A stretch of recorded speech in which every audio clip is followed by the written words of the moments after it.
សាងស្នេហ៍ខំភ្លុងនៅស្រុកសេសានសាងស្នេហ៍ខំភ្លុងនៅស្រុកសេសានអរមនីយដ្ឋានជួសសងភាំងមិត្តទន្លេស្រែបងគន្លងជីវិតព្រៃភ្នំចុងចិត្តដិតដីស្រែកោយើងងូទាំងលេងស្ដាប់ភ្លេងធម្មជាតិយើងងូទាំងលេងស្ដាប់ភ្លេងធម្មជាតិទឹកជុំហូរជ្រៀតប្របៀតផ្ទាំងថ្មទំនេរសេសានទីឋានទេសចរទឹកជួឈូឆកុំដស្នេហ៍ខ្ញុំលូតហើយទៅលេងថាឡាបរិវត្តអូនអើយប្រយ័ត្នព្រៃស្ងាត់ជ្រងំភូមិកឹងដេជោអូត្រែមនោរម្យកងឆាទៀលធំភូមិមកហើយថៃជ្រោះសងភាំងមិត្តជីវិតស្នេហ៍អើយជ្រោះសងភាំងមិត្តជីវិត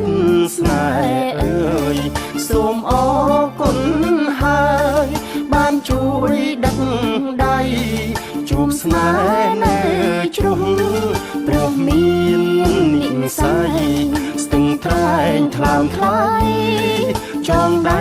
ស្នេហា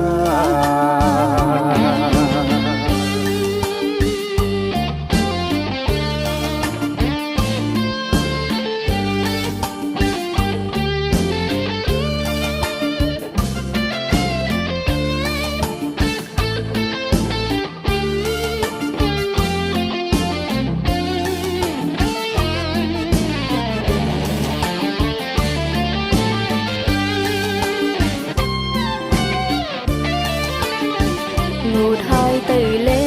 ងថាឡាបរិវត្តអូនអើយប្រយ័ត្នព្រៃស្ងាត់ជ្រ